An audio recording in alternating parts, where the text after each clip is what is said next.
Ah!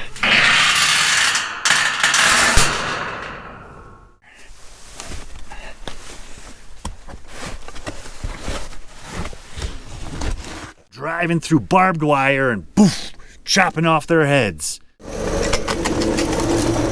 Oh, what an amazingly beautiful day we got here. I'm at one of my favorite places of all time. This is my gold mine. It's quiet, it's peaceful, it's calm, there's no wind, there's lots of gold. Today we're relic hunting and searching for ore.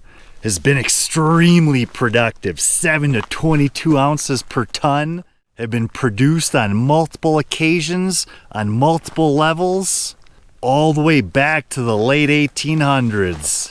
Right now we're standing on top of the dump pile and we can see evidence of what they were chasing and what the rock types were like. Right here on top of the pile, you can see we got lighter colored, yellowish white. We got a little bit of sulfides capping the top. And the reason for that is because the top of the dump pile has the last material on top. This material came from 785 feet straight down the shaft, where they eventually encountered the water table. Near the water table, the ore was not oxidized. However, the gold values are still El Primo, top notch. Taking a closer look here at the sulfide material, it's not even what you could consider heavy sulfides, but there is a little bit of pyrite. Here you can see it. This material here does contain values, but the old timers at the time didn't have the know-how or the technology to process it in order to extract the gold. Above the sulfides we have our free milling gold, the easy stuff to capture and extract. Typically it's found in iron-rich ore rocks, hematite, iron staining. Here's a big piece of quartz, which is iron stained throughout. So this is a nice piece that shows quartz. And here we have a hematite limonite coating. And this is where we're finding most of the gold. And actually, I see a little bit of a glimmer right there. Rusty red, orange, green, blue. These are the colors I'm looking for. Oh, that's a nice piece right there. So we're going to keep that, throw it in the bucket for processing later. We're going to start metal detecting here in a few, but I'm going to give you guys a quick rundown, show you guys a few of the things we're working on here at this mine. Everything's padlocked shut, and we got security cameras on the perimeter.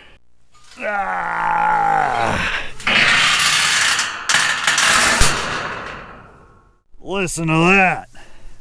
This here is the main shaft. At one point there was a shaft house, a hoist house. This here shaft goes down 785 feet. We got levels going off in either direction. Some are backfilled, some still have ore in them. At the bottom the ore continues down, rich and beautiful. Whew, I just spooked a rabbit. Ran out, frightened me a little bit there. Didn't know if the ground was moving. I was gonna fall in or what, but it was just a rabbit. Let's take a quick peek down in there so you guys can kind of get a feel for what's going on and what this looks like. This is an old wooden ladder built. Be a little squishy there. This shaft here was built around 150 years ago. I'll have to look at the patent. Let's drop in here and take a quick peek. All right, we're by ourselves and not roped up, so I'm not going to go too far. Generally speaking, guys,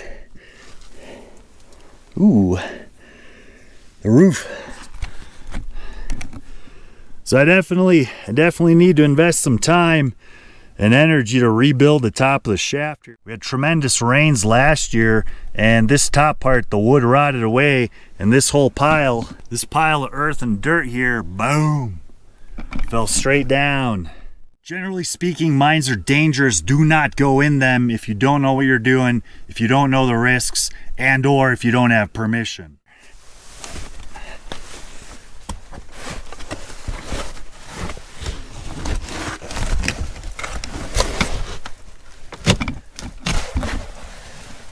Roof's awfully tight here.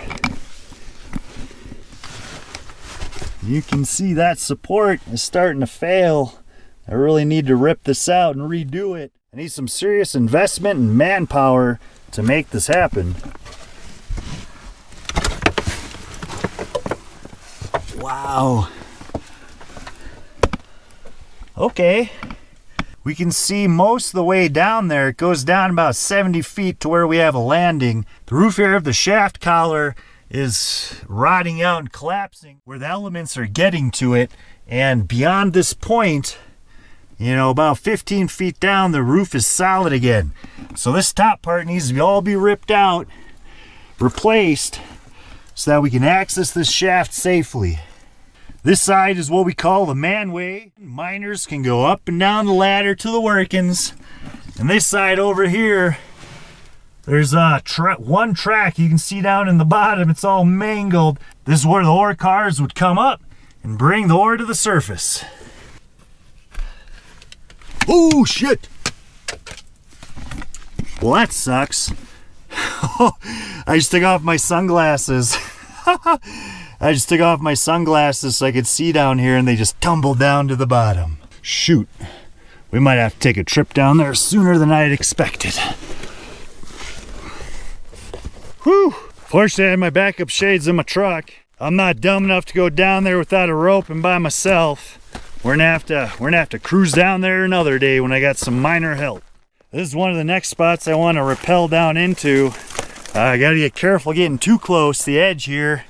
But as you can see, we have an entrance going down on the vein, which is dipping down in that direction. But I'm thinking if we rappel down to there, we'll be able to get into that level. We'll be able to get in the level that way and this way.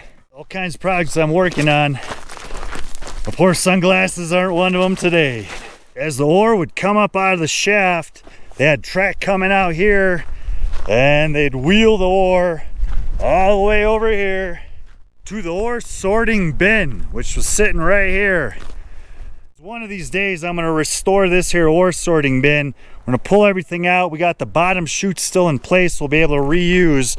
We just need to frame up and build out this top portion here.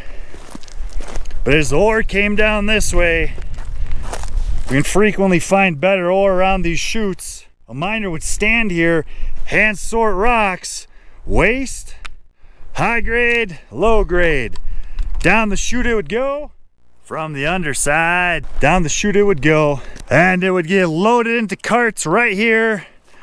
Donkey and mule would cart it down to the trail, down to the stamp mill, crush all the gold, run it across amalgam plates, and pull all the gold out of the ore. From the bottom here, you can see it wouldn't be all that difficult to rebuild this. We just mirror the structure across. The bottom of the sorting bins is still intact. I bet you pound it into that wood, and between all the cracks and crevices, there's probably all kinds of fine gold still left to be found. Today I'm gonna bust out the VLF metal detector. We're gonna try to find some specimen pieces with free gold. And I'm also gonna do a little detecting around for the first time. We might find some bottles, coins, nails, guns, who the heck knows. The way I look at it here, I'm bringing history back to life. We need mineral, we need battery metals, we need gold, we need silver for all of our devices, for this camera, for cell phones, for our cars. You name it, we got it here, and we should produce it responsibly in our own country. The reason I lost my shades is because of my eye gaiters here, this loop. So these sorts of things don't happen. I think they're getting old and worn out. Look how easily that end came off. One end came off, and the other one, that one's a little bit tighter. And the other one just slipped right off from the weight of the sunglasses, and they tumbled down the shaft. The ore is rich, but the gold is super fine. With that being the case, we're gonna run the Fisher Goldbug 2. This is an ultra-sensitive VLF metal detector. I found hundreds of pieces of gold with this here detector. Hopefully we can find some today. I've never detected any up here before. We're gonna give it our all. Metal detector Reg. A lot of you guys know who he was. Reg was an inventor and a metal detecting master. He replaced the speakers with higher end, more sensitive speakers, and has a switch and a knob that amplifies small faint signals, and I've found so much gold because of these. It's just amazing. Reg really helped light the fire under me and get me metal detecting more, and I just wanted to have a quick second here and think about my friend.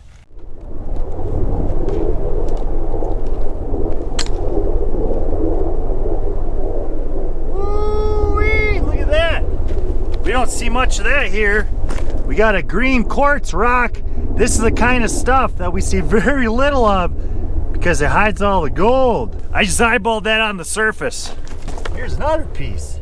We got some really loud signals, but I don't want to dig those. I'm just going to go for the faint targets today.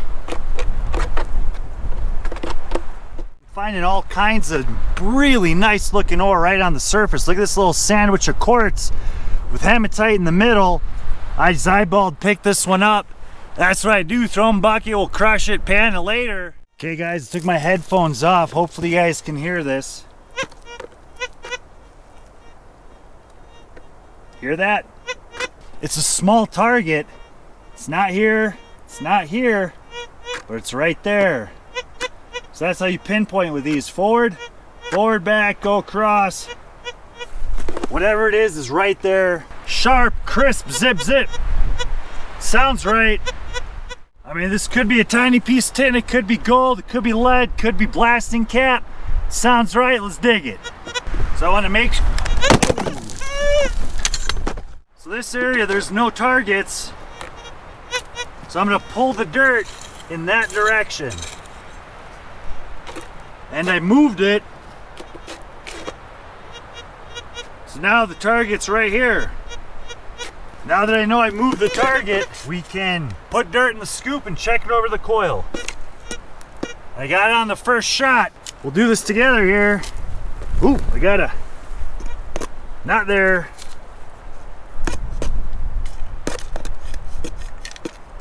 Uh-oh, I might have dropped it. Fooling around with the camera, I just dropped the target. All right, the first signal is this rusty blob. This could be native iron. There could possibly be a little bit of gold in there. Ah. In the scoop.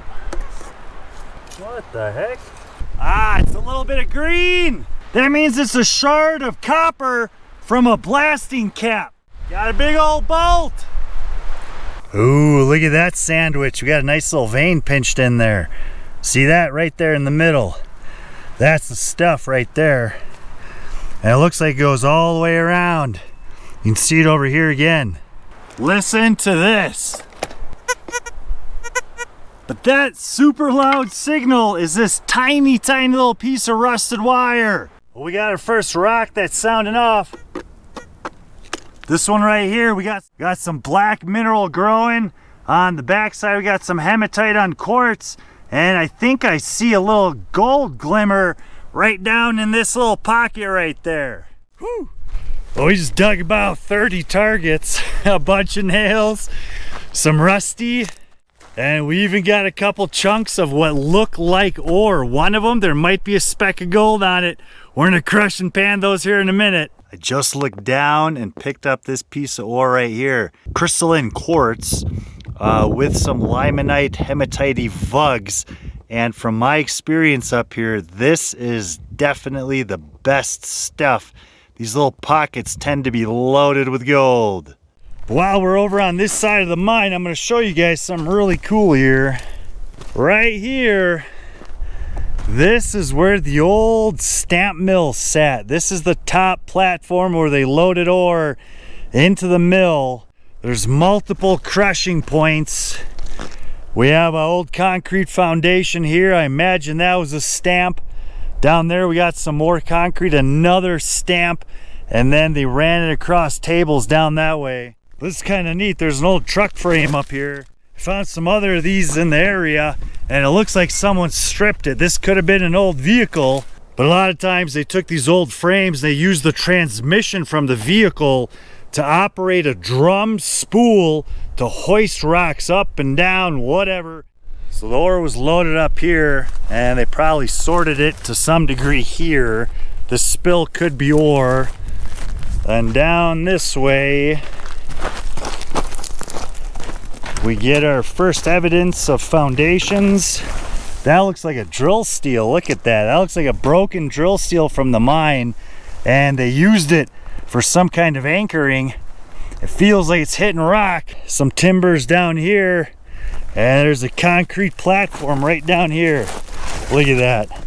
Platform there, concrete base here, and a base here. And this is pretty darn cool. They used old drill steels. Look at that. Got four-sided drill steel. They used that anchor the crushing device here in concrete, and the ore would have come boom, boom, boom, boom, boom, boom. Here's another platform, boom, boom. And then we have a whole nother area down here, which is wider and more flat. There's some tins. Seeing these sheet metal tins, it makes me think of roofing. Down here, it really looks like that water plumbed some sheets of roofing, potentially. It's kind of a square platformy area. I'm thinking they had a building down here with shaker or amalgam tables, and this was the capture area. The ore got mined up there, brought up, loaded out, sorted, super high grade, probably went to the stamp mill, boom, boom, boom, down across some sort of tables here. We're gonna scurry up the tailings pile here, back to the top, always keeping our eyes peeled to what looks like ore. That's a piece right there. There's a piece. That's nice. Look at that. That vein. That's the vein right there. Good stuff. That wind really kicked up, guys, but I've struck gold. Okay, here are our cherry pieces of ore. This one sounded off on the detector. This one I eyeballed, but it has visible gold right there. And these other ones look very, very nice indeed. We're gonna crush these four in the mortar and pestle, see how much gold they contain. And this here is all the ore that I eyeballed, picked up off of the dump here. We got some really nice stuff, even on this big one. We got a vein all along that top surface. This is the stuff that hosts the gold. The bottom half of the rock is waste. This one's a lot more vuggy. You can see the limonite vugs here. The pyrites have oxidized out, leaving the gold behind. And this is my favorite type of stuff here. We have a quartz vein that's really jagged and pot marked. It almost feels like coral, it's so rough. It almost always contains gold. This building up here was the assay office. I really kind of want to reconstruct this. It's just a small rectangle, but it had a kiln and a furnace. I believe this is where they did all the assaying for the mine. There's a lot of slag and ore in this area. This is pretty cool. This looks a little bit more modern. Here we have our smelting furnace. Metal lined with fire brick. There was a chimney here. When we look down on the ground, there's a fair bit of evidence of slag, molten rock, and we have some coal as well. Piece of slag right there. So I think they were assaying the ore as they went right here on site of larger slag. So they were definitely making gold up here. Pretty darn cool. Look at all that. Some of these might even still have some gold in them.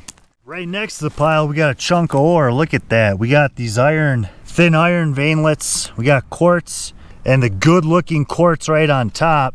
And a closer look at this rock kind of reveals what's going on. We have the country gang rock, and it's been infiltrated with hot mineral rich fluids multiple times. This vein occurs in a fault along a dike, and every time there was an earthquake or the fault shifted, a new injection of mineralized fluids would come up. Here's 1, 2, 3, 4, 5, 6, and the top one probably 7, maybe more. But that's how this gold was deposited up here. That's a really, really nice piece right there. I might keep this just as an example mantelpiece. Here are the ore pieces we're gonna crush up. A few of these hit off on the detector. A few of them just looked amazing. Look at that. These are nice little nuggets of rock, which hopefully have some gold in them. This one here is showing green copper staining. Small handful of rocks.